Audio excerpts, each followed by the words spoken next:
Assalamualaikum warahmatullahi wabarakatuh.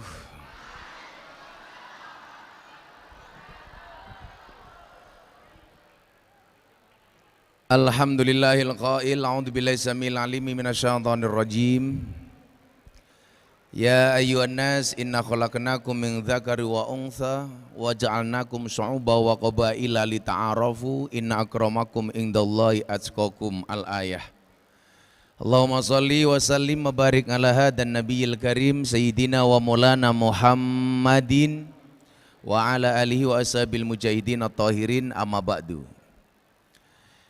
Yang terhormat Ibu Bupati, Ibu-ibu Aswar Asnas, saya ketemu terakhir beliau di Mina. Saat ketemu dengan Mbak Ibu dan Mas Anas, saya waktu itu bilang, Mas Anas pulang haji Anda jadi menteri. Alhamdulillah doa saya kabul, Mas Anas jadi menteri. Makanya hari ini saya baru pulang haji kemarin sama Bu Ibu. Saya doakan mudah-mudahan adik-adik semua segera dipanggil oleh Allah Subhanahu wa Ta'ala untuk haji dan umroh. Urung rampung cangkeme wis amin.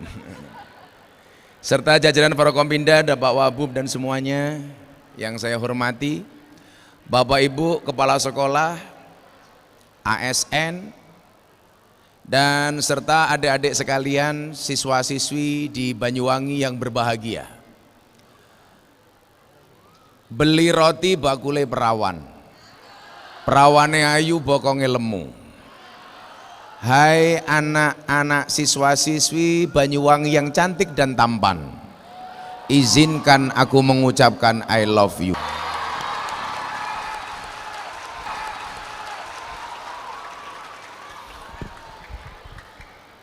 Ibu Bupati, saya laporkan ketika saya di Arafah, saya ketemu dengan Ibu Gubernur. Saat itu saya diskusi atas hasil sebuah survei yang menunjukkan bahwa 37% mahasiswa dan pelajar di Jawa Timur terpapar paham radikalisme dan intoleransi. Ini yang kemudian tanggal 10 Juni sebelumnya tahun 2022, ketika saya diminta oleh Presiden menjadi pembicara di acara HIPMI ulang tahun emas ke-50 di Jakarta Convention Center, berbicara ekonomi berkah bangsa Indonesia.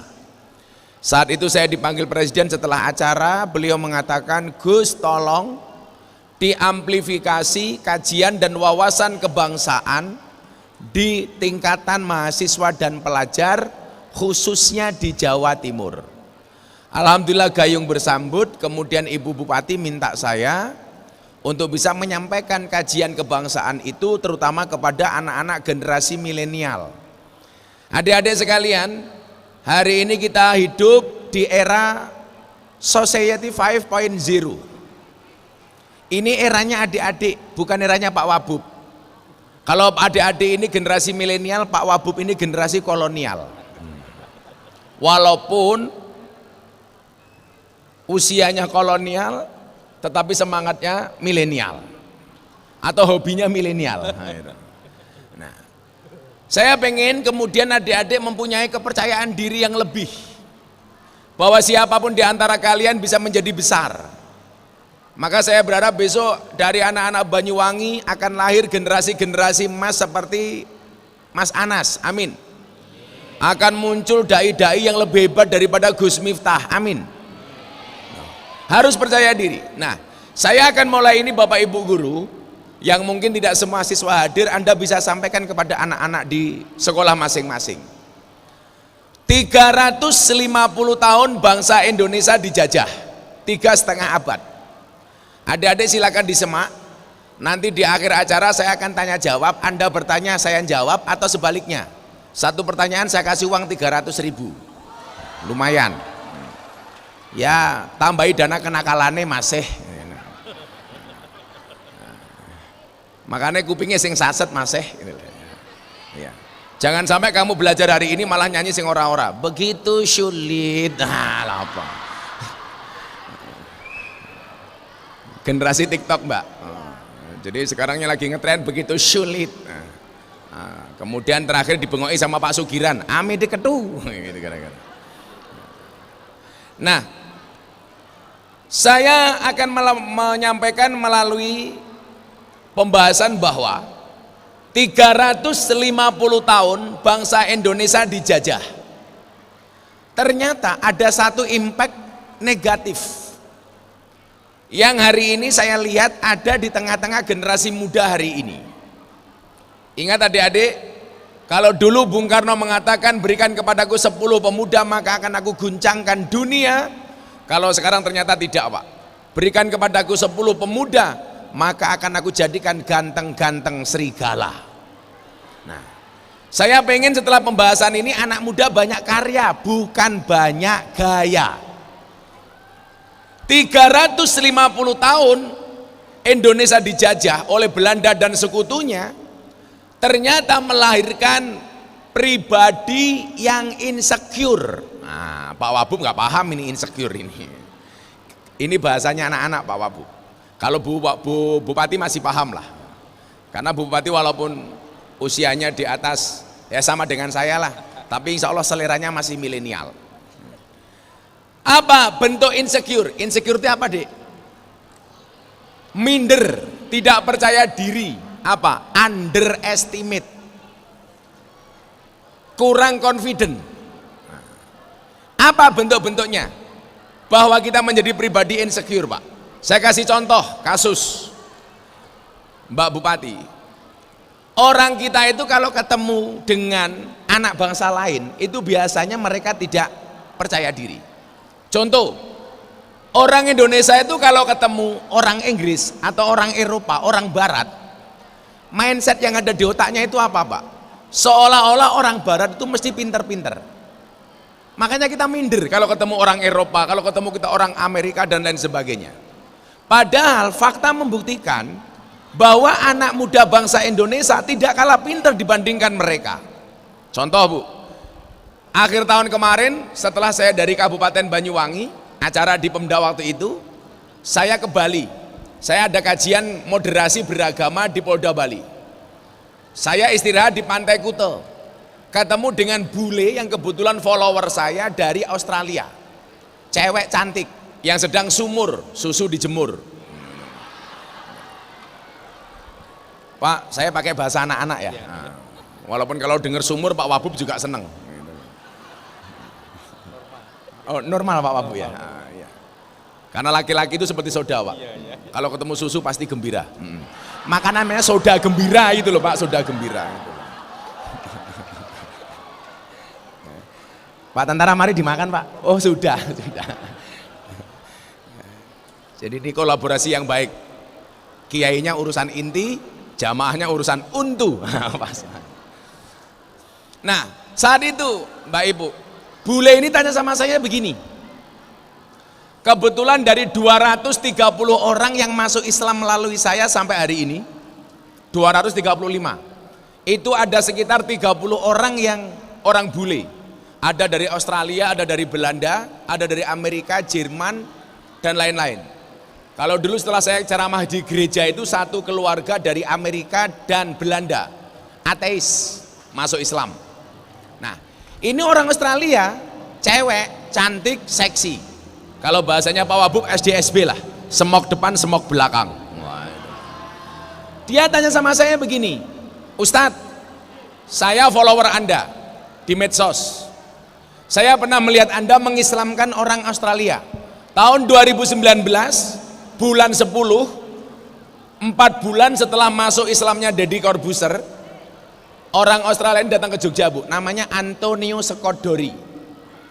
Nah, dia jauh-jauh datang dari Australia ketemu saya, dia mengatakan I will to be a Muslim. Saya pengen jadi orang Islam. Kemudian saya tanya, apakah Anda tahu apa itu Islam? No, I don't know about Islam. But why you will to be a Muslim? Tapi kenapa Anda pengen jadi orang Islam? Jawabannya apa, Pak, Bu, adik-adik? Because your Islam is enjoy, relax, and happy. Karena Islam Anda ini enjoy, relax, dan menyenangkan. Jadi dia tidak tahu Islam, tapi senang dengan Islam saya. yang dianggap menyenangkan. Akhirnya bule cewek ini tanya sama saya begini, kenapa banyak orang Australia yang masuk Islam melalui Anda? Padahal menurut saya, dia bilang, Islam itu agama yang tidak asik. Saya tanya, apa bentuknya? Banyak ajaran Islam yang menurut saya tidak asik. Contoh, perlakuan Islam terhadap perempuan. Kenapa perempuan kok dipenjara? Harus menutup auratnya dengan menggunakan jilbab, dengan pakaian tertutup. Ini bagi saya penjara, dia bilang. Kenapa harus mendapatkan seorang perempuan harus menggunakan ijab kabul? Beda dengan kami orang Australia. Kalau kami suka sama suka ya sudah kumpul. Maka ada istilah samen leven atau kumpul kebo. Kalau di Banyuwangi tolong jangan sampai ada kumpul kebo. Kenapa? Karena kalau punya anak namanya gudel. Dia bilang ini terlalu merepotkan. Kemudian pertanyaan dia apa? Saya mau tanya sama Anda, kenapa agama Islam itu banyak aturannya? Kenapa agama didesain banyak aturannya? Jawaban saya waktu itu adalah, iya Mbak, kenapa agama itu banyak aturannya? Karena manusia banyak maunya. Kalau Anda kemudian bertanya sama saya, kenapa perempuan diperlakukan seperti itu? Saya bilang, you know Queen Elizabeth, waktu itu Queen Elizabeth belum meninggal dunia. Kamu tahu nggak siapa itu Queen Elizabeth? Yes, I see, dia bilang. Queen Elizabeth itu orang yang dianggap terhormat. Tidak semua orang bisa salaman dengan Queen Elizabeth. Jangankan salaman, mendekat saja nggak boleh. Kenapa? Karena dianggap sosok yang terhormat. Bagi kami umat Islam, perempuan itu lebih terhormat dibandingkan Queen Elizabeth. Makanya kenapa perempuan kami lindungi dengan cara menutup aurat. Tidak semua orang bisa menikmati auratnya. Untuk mendapatkannya harus dihalalkannya. Kenapa? Karena bagi kami perempuan itu suci seperti sajadah. Kenapa? Karena di atasnya lah laki-laki bisa beribadah. Wah.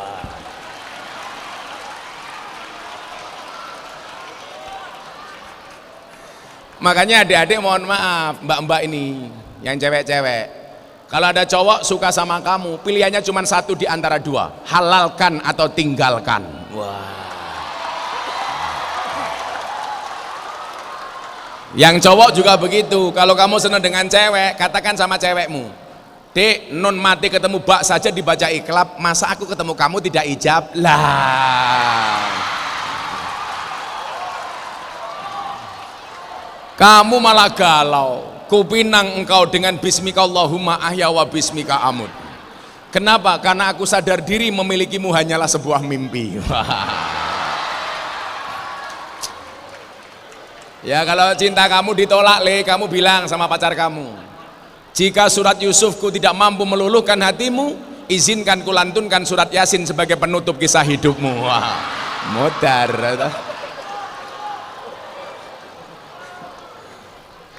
Nah, artinya apa? Kita nggak perlu minder. Ketika ketemu orang barat, seolah-olah mereka lebih hebat dibandingkan kita. Oh no, jawabannya enggak. Enggak. Satu ketika, Mbak Ibu, saya ketemu dengan ateis dari Islandia. Jadi waktu itu saya mau tapping, syuting acara saya ngobrol bareng Gus Miftah. Yang waktu itu Mas Anas pernah jadi bintang tamu saya di RCTI itu. Ada mbak-mbak, ketemu saya 10 menit. Cewek cantik umur 21 tahun dari Islandia. Melihat saya pakai belangkon, pakai serban, dia tanya, "Who are you? Anda ini siapa? Kok pakaiannya aneh?" Saya bilang, saya jawab Ustadz, dia nggak paham. Akhirnya saya jawab, "What is the meaning of Ustadz?" Ustadz is Muslim teachers, baru dia ngerti. Kemudian apa yang jadi pertanyaan dia begini. Saya tanya, "And you?" "I am Audurlinda from Iceland." Saya tanya, "Agama kamu apa?" "Before I am Christian and now atheist." Dulu dia orang Kristen, sekarang dia menjadi ateis. Kemudian saya tanya, "Kenapa Anda menjadi ateis?" Apa jawaban dia? "Because God is nothing." Tuhan itu nggak pernah ada. Religion is fiction. Agama itu hanya fiksi. We are believe in science, not in God. Kami hanya percaya kepada ilmu pengetahuan, tidak percaya kepada Tuhan. Diskusi sama saya 10 menit. Saya mau masuk studio, mau tapping, dia datang kepada saya. Ustadz, excuse me, ngopo? Saya bilang, I will to be a Muslim. Kenal saya 10 menit dia masuk Islam. Yang pengen saya sampaikan bukan masalah itunya.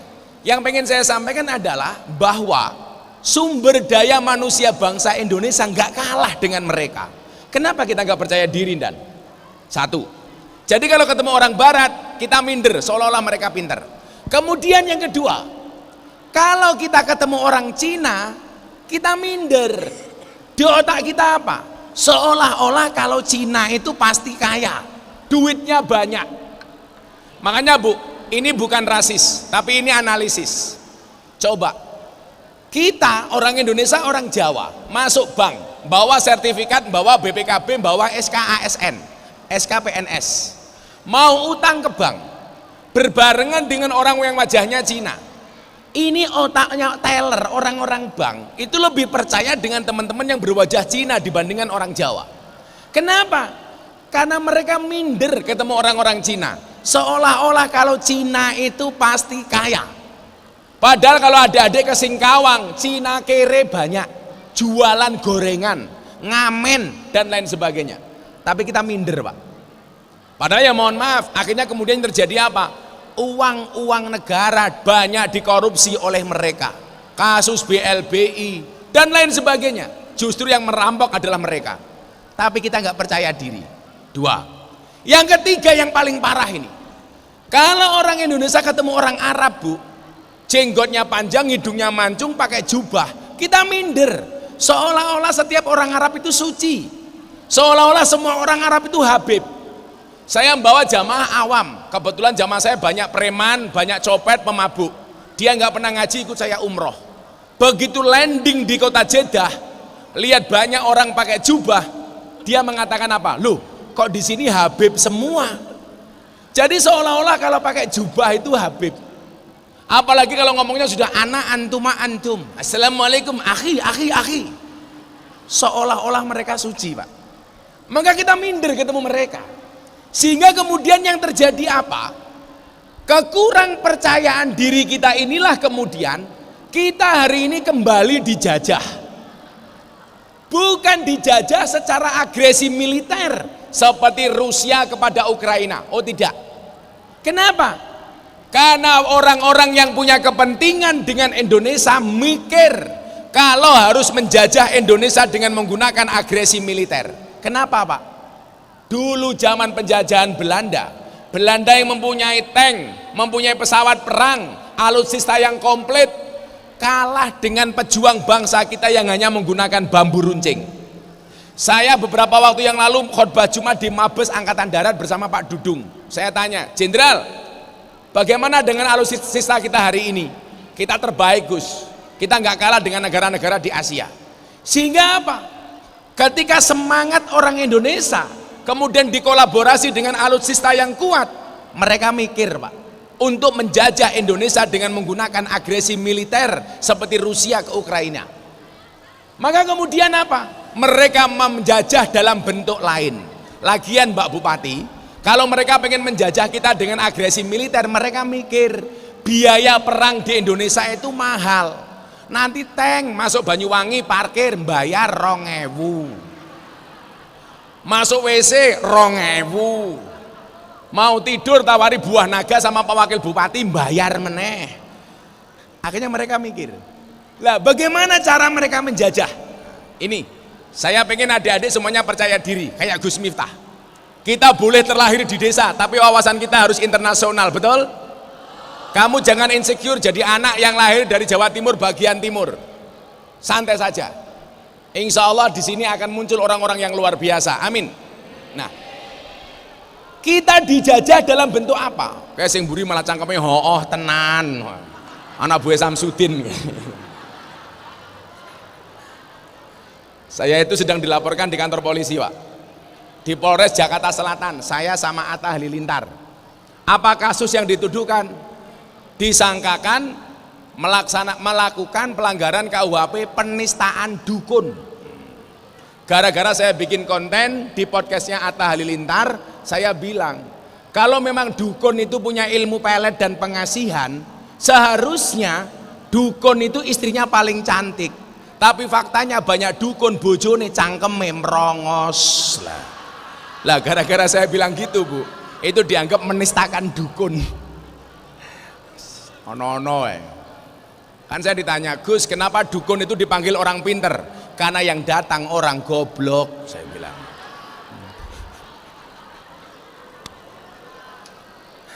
Nah, malah dilapor ke polisi barang wis rapopo, saya bilang.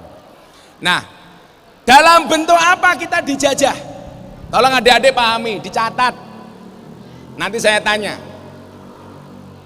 Dalam bentuk apa kita dijajah? 1, dalam bentuk budaya. 2, ekonomi. 3, ideologi. Dari sisi budaya umpamanya, mohon maaf, saya tidak alergi dengan orang yang bercadar, tapi saya hanya menyampaikan fakta. Pas saya kemarin haji Mbak Ibu, saya masuk rumah makan Mat'amusin, rumah makan Cina di kota Madinah. Jadi menunya Cina, kayak Chinese food gitulah. Saya melihat beberapa cewek di kota Madinah, di rumah makan ini, tidak menggunakan jilbab apalagi cadar. Bahkan tidak menggunakan jilbab. Kalau tidak menggunakan cadar banyaklah itu. Ini tidak menggunakan jilbab. Kemudian saya datangin, Mbak, kenapa Anda tidak menggunakan jilbab? Jawaban mereka apa? Pemerintah kami sudah mencabut kewajiban perempuan menggunakan jilbab. Hari ini Arab Saudi secara budaya berkiblat kepada Amerika. Amerika hari ini soal budaya belajar dari Indonesia, Pak. Saya punya kawan di Amerika sudah menggunakan baju beskap, latihan gamelan, latihan wayang, latihan nutuk gamel pakai belangkon. Orang Arab kiblatnya ke Amerika, Amerika kiblatnya ke Indonesia. Lalu lucunya orang Indonesia kiblatnya ke Arab. Iki lak muter kaya entot kebuntel katok ini.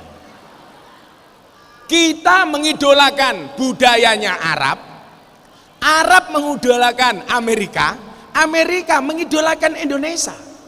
Makanya adik-adik lihat, kenapa dari awal saya selalu pakai belangkon. Saya menggunakan pakaian yang tidak dianggap lumrah oleh sesama kiai. Karena saya punya prinsip, membudayakan agama bukan mengagamakan budaya. Karena bagi saya ini budaya yang harus dipertahankan. Coba sekarang adik-adik jawab. Bedakan budaya dengan agama. Ini sering salah Mbak Bupati. Coba saya mau tanya. Songkok yang dipakai oleh Pak Wakil Bupati, ini namanya songkok nasional apa songkok Islam? Berarti orang non-Islam boleh nggak pakai songkok? Pertanyaan saya, apakah semua laki-laki muslim harus pakai songkok? Jawabannya tidak. Maka saya pakai belangkon. Karena saya punya prinsip, kulla say'in idza kasura rahusa illal adaba. Segala sesuatu itu kalau jumlahnya banyak pasti murah, Pak, kecuali adab. Kalau adab semakin banyak harganya semakin mahal. Nah, sama ketika saya ditanya sama wartawan, Gus kenapa ngaji bersama Begenggek dan para PSK? Saya jawab, kiai itu banyak, tapi yang ngaji di lokalisasi sedikit. Dan saya meyakini barang itu kalau sedikit berarti barang langka, kalau langka berarti antik, kalau antik harganya mahal. Lah yang kiai itu banyak, tapi yang ngaji di lokalisasi bersama PSK itu tidak banyak. Siapa? Gus Miftah. Berarti Gus Miftah kiai, kok kiai lonte toh? Kiai antik, malah kiai lonte gitu. Pak Wabub tahu PSK itu pekerjaannya apa? Menyenangkan orang. Bukan menyenangkan orang, Pak, salah. PSK itu pekerjaannya bakul kroto, jualan kroto. Apa itu kroto? Pakan manuk. Manuk sapa? Sama dengan ini, Bu. Kenapa kita pakai belangkon kok diprotes? Padahal nyuwun sewu, coba adik-adik dijawab dengan keras. Bedakan budaya dengan agama. Perintah nutup aurat itu budaya apa agama? Oke, fine, betul. Pertanyaan berikutnya, cara menutup aurat itu budaya apa agama? Budaya apa agama? Budaya. Orang Arab diperintah, hei orang Arab, tutup auratmu. Ini Al-Quran, perintah agama. Bagaimana cara orang Arab menutup aurat? Cowoknya menggunakan jubah. Pertanyaan saya, apakah ketika masuk Banyuwangi, hei wong Banyuwangi, tutup auratmu? Apakah orang Banyuwangi harus pakai jubah? Jawabannya tidak. Mosok gaweane ngepek kambil golek degan menek wit kelapa kok nganggo jubah. Bluluke nambah loro, Pak.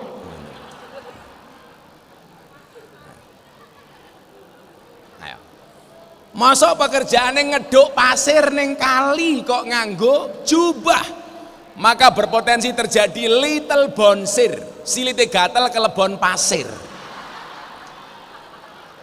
Enggak harus pakai jubah. Masa pekerjaane narik becak ning alun-alun Banyuwangi kok nganggo jubah. Narik rem iso salah. Becak kayak rem ning isor sadel, Pak. Lah nganggo jubah, ra mandek-mandek, Pak. Salah sing mau tarik. Makanya begitu masuk Indonesia, boleh pakai baju putih kayak bapak-bapak itu, boleh pakai jas. Boleh pakai celana jeans setan demit iblis. Boleh pakai sarung. Saya beberapa kali, Bu, bikin konten pakai apa namanya? Udengnya Banyuwangi namanya apa? Udeng. Saya beberapa kali bikin konten pakai udeng Banyuwangi, dulu pernah dikasih sama Mas Anas. Saya pakai. Karena itu budaya. Boleh pakai sarung. Boleh seperti yang saya pakai ini. Coba adik-adik lihat, yang saya pakai ini namanya apa? Yang saya pakai namanya apa? Kulot mbahmu ngawur. Mosok kiai nganggo kulot gitu. Ini namanya apa, Mbak? Malah rok gitu. Ini namanya tokrung, katok sarung. Dari depan kayak sarung, dari belakang kayak katok. Ini budaya. Yang terjadi apa, Pak? Karena saya pede pakai belangkon, Bu. Coba Anda lihat. Kemarin saya mendapatkan 3 penghargaan dari Leprit, Lembaga Prestasi Indonesia dan Dunia, dalam 3 kategori, Pak. Yang nomor pertama apa nomor 1? Lelang belangkon termahal di dunia. Muktamar NU di Lampung, saya diminta nyumbang. Saya nyumbang 1 belangkon, saya lelang. Adik-adik tahu belangkon saya laku berapa? Belangkon saya pakai 10 tahun, saya buat harga 90.000, saya jual laku 900 juta. Belangkon, Pak. Kuyarpe buah naga pirang hektar, Pak. 900 juta. Karena konsistensi saya dengan budaya. Makanya apa? Pede dengan budaya bangsa. Maka saya senang kalau masuk Banyuwangi itu apa? Banyak festival-festival yang mengangkat kearifan lokal. Mengangkat budaya-budaya lokal. Supaya apa, Pak? Tidak terjajah dengan budaya-budaya bangsa lain. Kita dijajah, Nduk. Umpamane, kita lebih suka dengan lagu-lagu K-pop. Betul? Kamu lebih senang dengan budaya-budaya dari orang yang matanya sipit dari Korea. Sehingga idolanya siapa? Songkelah, sapa kae? Korea iki sapa to? Jungkook apa-apa kuwi.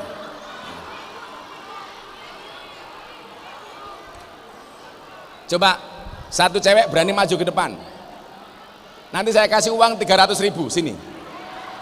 Saya mau tanya, Anda lebih tahu mana pahlawan nasional apa artis Korea gitu. Ayo mbak-mbak sini yang berani maju. Tolong panitia minta mic-nya. Ayo Dek, maju Dek, sini Dek. Siapa yang berani? Ah, sini. Ayo Dok, sini Dok. Ya sini.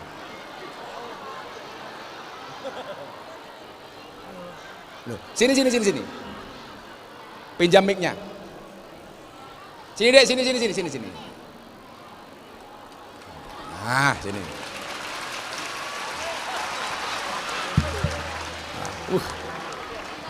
Luar biasa ini. Sini. Ini. Bentar Pak, ini suruh apa? Hah? Ini saya disuruh apa? Kamu maunya apa? Katanya Bapak kalau maju dapat uang 300.000.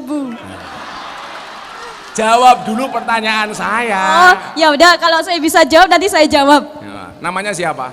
Lena. Oh, Lena. Ya. Pakai ter enggak? Enggak, Lena doang. Oh, enggak terlena ya. Sebutkan 3 nama artis K-pop. 3 nama artis K-pop. Ini aku tahu. Jimmy, Jungkook, Taehyung. Loh, langsung apa? Sekarang pertanyaan kedua. Ya. Sebutkan nama pahlawan dari Aceh 3. Nah, itu saya nggak tahu sama sekali. Lah. Sekarang gini aja. Sebutkan 3 nama pahlawan cewek. Pahlawan cewek. Era Kartini termasuk? Dan. Udah Pak, dapat poin 1 Pak. Oh, 1 aja? Iya. Coba Anda lihat. Nama artis K-pop langsung 3 hafal. Pahlawan nasional taunya cuman RA Kartini. Ya. Yaudah. Iya, saya mengakui. Iya, saya mengakui. Ya udah, tak kasih uang 200.000. Alhamdulillah.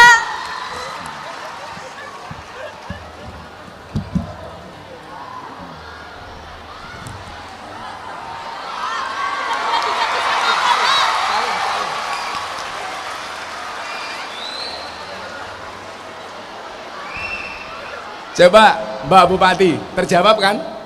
Lebih apa dengan budaya-budaya K-pop? Lupa Pak. Makanya saya begini ya.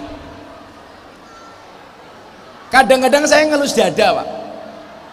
Di saat rasa nasionalisme mulai memudar, mulai menipis, tapi pendidikan wawasan kebangsaan di sekolah itu mulai nggak diajarkan lagi Pak.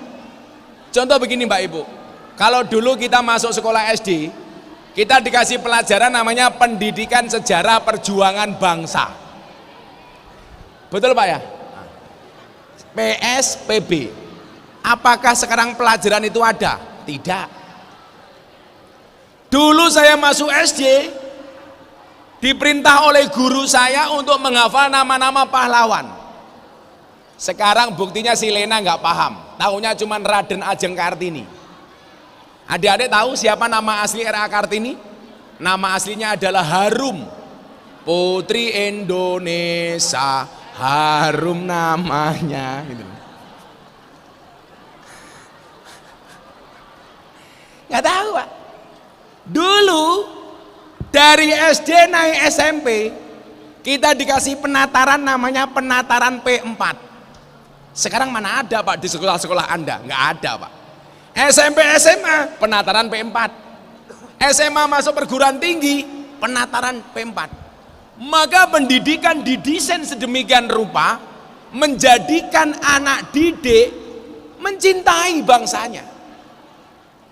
Hari ini coba Anda lihat, salah satu kejanggalan dan menurut saya kebodohan Menteri Pendidikan waktu itu adalah dengan sengaja menghapus nama Mbah Hasyim Asy'ari, tokoh nasional, pahlawan nasional, pendiri NU dari KBBI waktu itu. Saya protes Pak, bengok-bengok. Ini bagaimana Pak Menteri? Pendidikan Anda itu tidak berwawasan kebangsaan. Malah anak-anak didik dijauhkan dari pahlawan nasional. Anda ngawur saya bilang. Coba Pak. Di saat nasionalisme mulai menipis, dulu saya masuk sekolah diwajibkan menyanyikan lagu-lagu kebangsaan, lagu-lagu nasional Pak.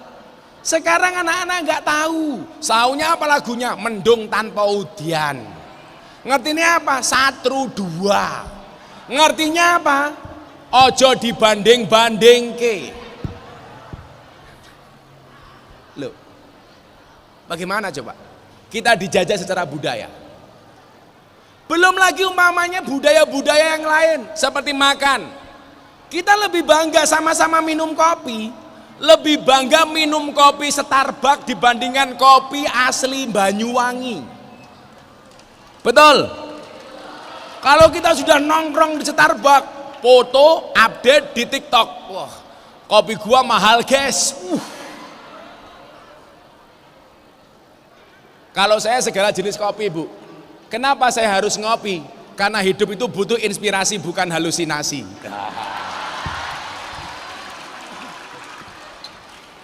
Dan kalau saya ngopi, pasti dalam keadaan panas langsung saya minum. Kenapa? Karena saya punya prinsip, jangan pernah kamu sesali kopimu dingin. Kenapa? Karena ketika hangat tidak pernah kau hargai. Wah. Makanya jadi bupati, wakil bupati itu belajarlah dari kopi. Pahit sih, tapi banyak yang mencintai. Lah, itu. Mbak-mbak juga belajarlah dari kopi. Tetap menjadi hitam dan pahit, tidak harus menjadi putih dan manis untuk dicintai. Orang kaya raimu nduk diputih-putih ke. Makanya kadang-kadang saya gagal fokus. Kuwi jane rai apa papan karambol. Podo-podo wedak kebak, Pak, itu. Kebak wedak itu. Jadi nyuwun sewu, Bu, kita dijajah secara budaya. Yang kedua ekonomi, saya lompatilah, ini terlalu sulit nanti. Yang ketiga, ini yang paling penting. Dijajah secara ideologi, Bu. Tadi Ibu Bupati sempat nyindir soal medsos. Saya yakin semuanya punya TikTok, punya Instagram. Pak Wabu punya Instagram nggak? Followernya berapa? 4. Walah 4 itu. Asli followernya 4 gitu. Anaknya bojone pembantu nih ini loh. Nah, saya bilang begini, Nak. Betapa dahsyatnya media sosial itu merubah pola pikir kita, mempengaruhi mindset kita. Pak tentara, Pak polisi, Anda punya pistol.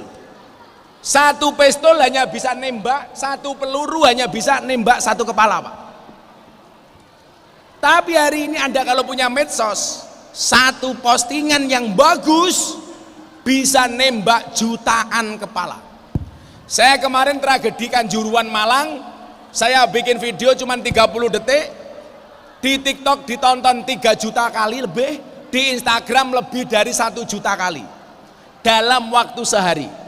Ini menggambarkan bagaimana kemudian media sosial itu hari ini menjadi alat paling efektif untuk mempengaruhi seseorang. Coba Anda yang bayangkan Pak Sugiran, satu hari saya posting ditonton 3 juta lebih. Saya dulu ceramah di gereja di Jakarta Utara, ditonton, mohon maaf, diposting sama Deddy Corbuzier satu hari, ditonton 7 juta kali. Yang komentar berapa? 100.000 lebih. Semuanya mencaci maki saya, Miftah kafir ceramah di gereja. Apakah saya marah? Tidak. Ketika saya dibilang dasar Miftah kafir, saya jawab enggak masalah, syahadat lagi. Karena orang kafir 70 tahun syahadat sekali terbakar kekafirannya. Artinya apa?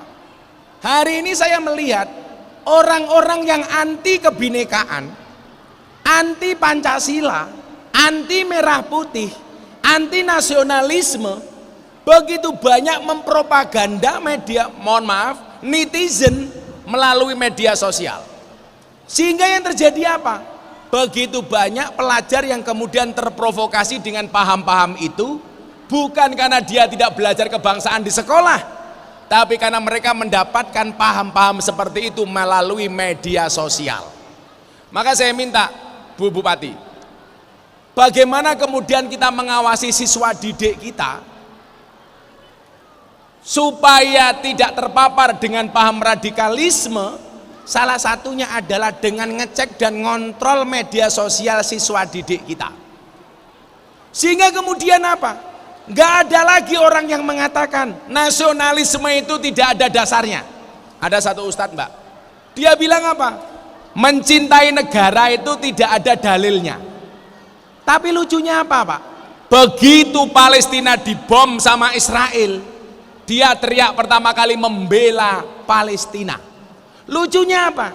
Untuk mencintai bangsanya dia mencari dalil, tapi untuk mencintai bangsa lain dia tidak memerlukan dalil.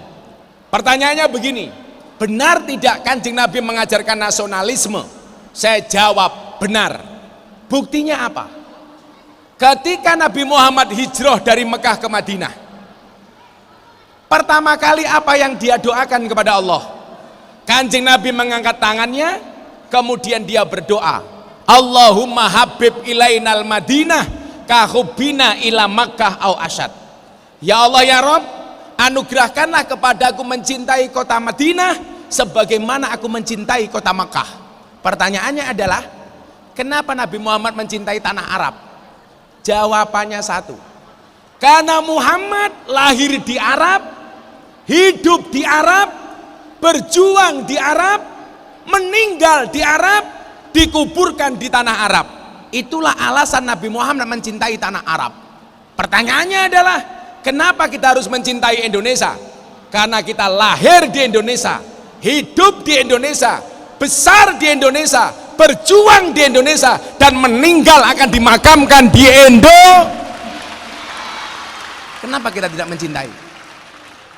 Yang lebih ironi, Mbak Ibu, kalau sampai ada ASN sudah mulai mengajarkan paham kepada anak-anak bahwa membenci pemimpin, tidak mau melaksanakan upacara bendera katanya tauhid, tidak mengakui Pancasila sebagai ideologi negara. Ini hati-hati Mbak Bupati.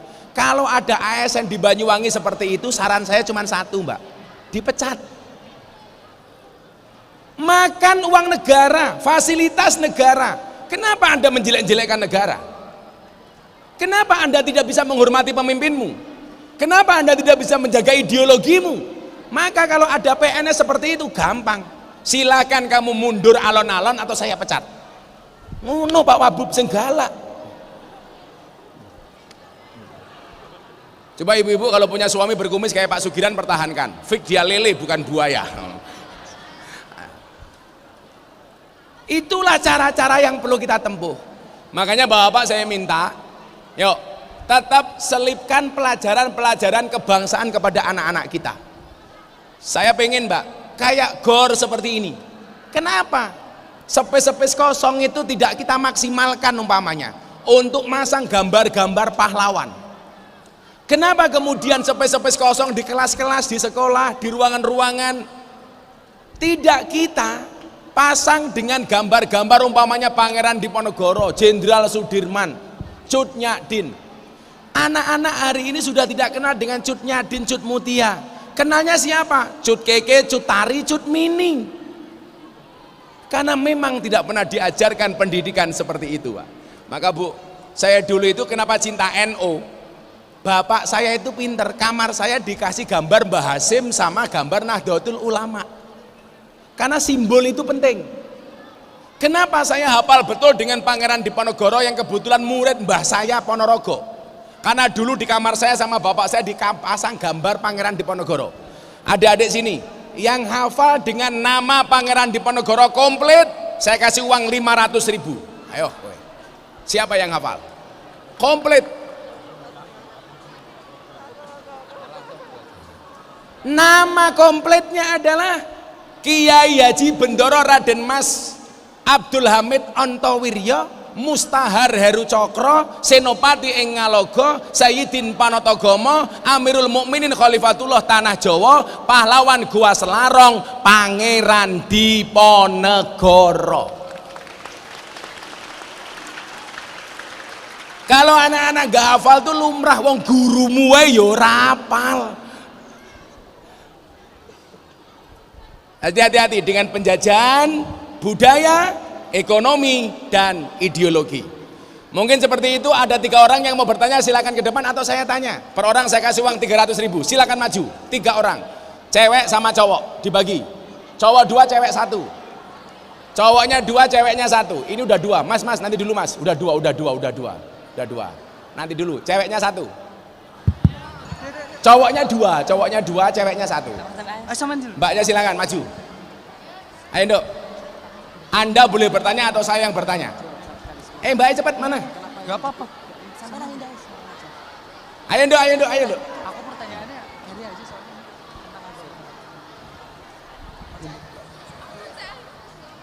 Aku bingung pertanyaannya. Konsen. Izin saya berdiri ya Bu. Yang tengah namanya siapa? Muhammad Rasya Alawi. Kamu mau tanya apa saya yang tanya? Saya mau tanya. Oh, kamu tanya. Namanya siapa? Rasya. Rahasia? Rahasia. Eh? Rahasia. Rahasia. Rahasia. Oh rahasia sih. Ini apa? Thailand apa tai kambing nih? Thailand. Oh Thailand. Kamu kelas berapa? 9. Kelas 9. Cita-cita pengen jadi apa? Copet. Ah copet. Pengen jadi apa cita-citanya? Masih belum kepikiran. Oh kok belum kepikiran nih loh? Gege utekmu reso mikir. Cita-cita pengen jadi apa? Tentara, polisi, kiai? Usaha. Oh pengusaha. Pengusaha apa? Biting. Kan Oh minyak. saya mau tanya. Yes. Yo sing gagak mau calana kok. Saya mau tanya. Saya mau tanya Gus, Ya. kan paham radikalisme itu biasanya kan tentang agama dicocokkan kepada kita. Tapi saya tanya itu bingungnya, saya itu kenapa kan yang dituju itu selalu gereja, Gus. Maksudnya selalu gereja? Kayak dibom begitu, kan selalu gereja Kak. biasanya. Bedakan radikalisme dengan terorisme. Saya bingung. Oh kamu bingung? Iya, Loh gue lahir salah kok raimu. Rasya. Itu terorisme bukan radikalisme. Saya kira radikalisme. Oh alah. Ya wes. Gue bingung. Iya. Ya pakai mic. Saya bingungnya di situ saja. Nah, di situ saja. Ya, soalnya. Jangan raimu bingung kok sah. Karena gini aja. Kamu hafal Pancasila gak? Awal. Coba baca. Pancasila. Sing gagahnya ini loh, makanya. Pancasila. Pancasila. Pancasila. Satu. Gantian. Oh. Kamu yang mimpin. Pancasila. Pancasila. Satu. Ketuhanan yang Maha Esa. Dua. Kemanusiaan yang adil dan beradab. Tiga. Persatuan Indonesia. Empat. Kerakyatan yang dipimpin oleh hikmat kebijaksanaan dalam permusyawaratan perwakilan. Lima. Keadilan sosial bagi seluruh rakyat Indonesia. Pertanyaannya bukan itu. Burung Garuda kayak lanang apa wedok? Modar aku. Lanang apa wedok? Kurang tahu. Oh lanang. Buktinya burung.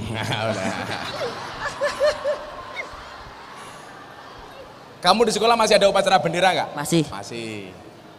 Ada hormat merah putih nggak? Mas Da. Ya lanjutkan. Jadi kalau ngebom itu bukan radikalis. Mungkin terorisme juga pintunya itu radikalisme. Yang perlu kamu pahami adalah salah satu pintu masuk radikalisme itu apa Pak?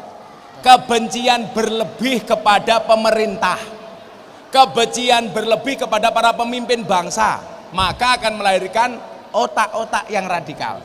Makanya kamu mohon maaf harus bangga dua pemimpin. Apakah pemimpin itu boleh dikritik? Boleh, tapi dengan cara yang baik. Karena kalau kita terlalu benci dengan pemimpin, itu merupakan pintu masuk dari radikalisme. Ayo mbaknya. Ini Mbak Mudin kenapa di sini? Hadap sana Nduk, biar masuk kamera Nduk. Kalau nggak kuat lambaikan tangan. Halo. Halo. Namanya siapa? Nama saya Nafisa. Siapa? Nafisa. Burasa, cie, Burasa. Nafisa. Siapa? Nafisa. Oh Nafisa. Kayaknya Nafisa sama Rasya ini seperti Indomaret dan Alfamaret. Maksudnya apa? Berdekatan sih tapi nggak pernah jadian. Iya. Wakil saya. Hah? Wakil saya. Wakil apa? OSIS. Oh, dari wakil menjadi cinta. Iya. Enggak ada, bukan gitu. Oh enggak. Iya. Kamu nggak usah galau. Kalau jodoh pasti ketemu. Ketemunya di mana? Di pelaminan. Sebagai apa? Sebagai tamu. Iya. Apa Nafisa pertanyaannya? Saya Kamu nggak pengen punya jadi apa pertanyaan. cita-citanya? Oh, saya mau jadi dokter. Dokter? Iya. Kenapa pengen jadi dokter? Karena dasarnya emang saya suka yang tentang kesehatan. Kesehatan. Saya mau tanya, dokter gitu. tuh pinter apa goblok? Pinter. Goblok. Buktinya apa? Setiap orang datang ditanya, kan goblok. Ya kan nggak tahu. Dokter itu yang pinter cuma satu, Nduk. Dokter hewan. Nggak pernah ditanya langsung disuntik. Modar aku. Ya kan nggak mungkin tanya ke hewannya. Apa pertanyaannya, Dokter Nafisa? Saya nggak punya pertanyaan, saya mau ditanya aja. Oh mau ditanya aja? Ya boleh. Saya bingung dari tadi dengerin itu sama ketawa. Oh jadi ketawa-ketawa. nggak Jadi paham. mau bingung mau tanya apa? Oke saya tanya. Nama asli dari Ki Hajar Dewantara. Jangan tanya nama asli Lah, pahlawan. ora ngerti. Kalau Karena- nama nasionalnya mungkin tahu, tapi kalau nama asli Nama aslinya siapa? nama aslinya siapa? Tahu nggak? Enggak. Suwardi Suryoningrat. Punya guru di Kalasan namanya Kiai Haji Zainuddin Sulaiman. Itu Pak, Suwardi Suryoningrat atau Ki Hajar Dewantara itu sebenarnya santri. Tapi sengaja ditutupi apa? Supaya tidak dibunuh oleh Belanda. Lah, saya mau tanya aja. Slogannya Ki Hajar Dewantara yang paling terkenal. Salah ke. Masa orang ngerti? Ki Hajar Dewantara kan Bapak Pendidikan. Bapak Pendidikan. Ya. Apa coba? Quote-nya Ki Hajar Dewantara. Kalau Gus Miftah kan quote-nya banyak. Cukup rokib dan atid yang menilai amalku, cangkemmu ra usah melu-melu. Lah itu Gus Miftah. Jangan pernah menghina pendosa seolah-olah kamu tidak pernah berbuat dosa. Karena hidup itu indah bila disertai dengan janda dan tawa. Itu Gus Miftah. Kok janda? Oh canda ya, canda. Gini, Coba yuk. apa? Tadi Ra tanya. Slogannya Ki Hajar Dewantara. Ing apa ya? Lu ing ngarso. enggak tahu, lupa. Ini ngeri sekali ini, masa nggak tahu kayak gitu aja. Ing Garso. gini aja, kalau kamu nggak hafal tak ganti lagi pertanyaannya. Ya, ya Hafal ganti nggak aja. lagu dari Sabang sampai Merauke? Lagu Sabang. Coba itu. sekarang. Dari Sabang coba. Dari Sabang sampai Merauke berjajar pulau-pulau, sambung menyambung menjadi satu, itulah Indonesia. Indonesia tanah airku, aku berjanji padamu menjunjung tanah airku Indonesia. Guys, lumayan. Dah kamu sekarang. Monggo Kiai. Namanya Assalamualaikum siapa? warahmatullahi wabarakatuh. Waalaikumsalam. Namanya siapa? Raffi Putra, Gus. Siapa? Raffi Putra. Raffi Nggih. Putra. Kelas berapa? Kelas 11. Cita-cita pengen jadi apa? Semoga terwujud pengacara. Amin. Pengacara. Wow, pengacara. Saya dulu mau kuliah hukum, Pak.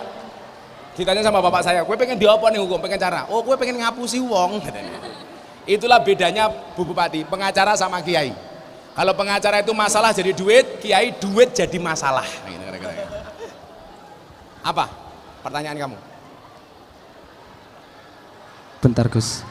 Mikir gitu ayo. Anu, Gus. Ini jadi pertanyaan banyak orang, Gus. Ah, Gus Miftah kan sering itu pengajian bareng sama orang-orang yang di DJ itu, Ustaz. apa? Yang di tempat apa namanya? Klub DJ-DJ-an. malam. Nah, klub Oh, malam. DJ-DJ-an gitu. Nah, itu, Gus. Klub malam, Itu- lokalisasi night club karaoke. Nah, kayak gitu Kamu gitu, tahu Gus. karaoke itu Bapak pekerjaannya apa? Bukan mewarnai. Mewarnai kehidupan rumah tangga orang lain. Iya. Nah, Mereka karaoke itu kalau di Banyuwangi namanya puskesmas. Pusat kesenangan mas-mas. Oh, kesehatan masyarakat. Apa terus kenapa? Nah, pertanyaannya Gus, awal Gus Miftah itu kok bisa berpikir buat ngaji sama mereka itu gimana Gus? Itu tadi. Kulasai ini dakasuro rohuso. Segala sesuatu kalau jumlahnya banyak pasti murah. Maka kalau pengen menjadi mahal kamu gampang. Jadilah yang sedikit. Barang itu kalau titik mesti regane larang. Paham kan? Oh, paham. Kenapa minyak goreng itu harganya mahal? Karena jumlahnya cuma sedikit. Oh, nggih. Makanya mahal. Makanya kalau pengen jadi mahal gampang, jadilah yang sedikit. Contohnya belangkone Gus Miftah, 900 juta. Belangkonya saja 900 juta. Piye sarunge? Apa meneh isine? Iya. Nah, lah bangsa Indonesia hari ini banyak orang-orang yang harus punya keberanian lebih untuk membangun bangsa ini. Termasuk kamu besok kalau jadi pengacara, Amin. punya keberanian untuk membela kepentingan orang kecil. Iya, Jangan KUHP karena uang habis perkara. Hati-hati. Jadi penegak hukum yang baik.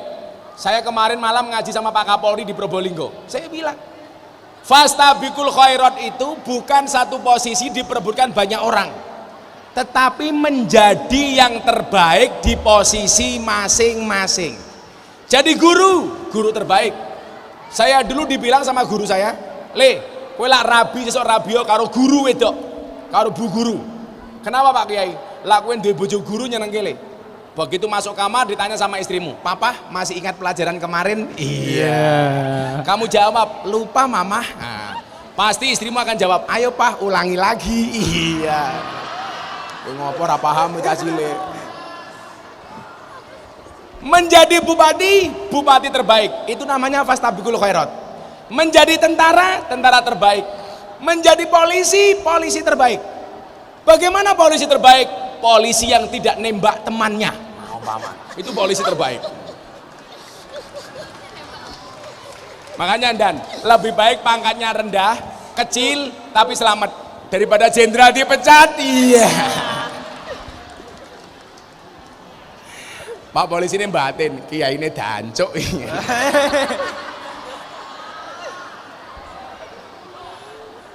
Tapi masyarakat juga harus fair ya. Tidak semua polisi kelakuannya seperti Sambo. Itu hanya kasus pribadi. Jangan mengeneralisir bahwa seolah-olah seperti semua polisi seperti Sambo. Saya nggak setuju. Masa saya punya teman Kapolres Pak, anaknya masuk sekolah, sama teman-temannya dipanggil Sambo. Ini nggak fair. Tapi juga teman-teman polisi harus paham apa? Kalau kemarin polisi mengawasi masyarakat, hari ini masyarakat mengawasi polisi. Polisi jujur, malah masyarakat belum tentu percaya, apalagi kalau polisi bohong. Makanya saya bilang sama Pak Kapolri, tolong polisi jujur. Jujur itu ada dua, jujur ayam sama jujur kacang hijau. Bubur itu yang untuk manah itu loh bubur. Busur. Busur itu untuk tidur itu loh busur. Kasur. Kasur untuk nulis papan tulis itu loh kasur. Kapur. Kapur template rai loh kapur. Oh bubur. Sini Mas jaluk uangnya sakit. Alhamdulillahirobbil alamin. Kamu saya kasih uang untuk apa? Untuk memperbaiki motor.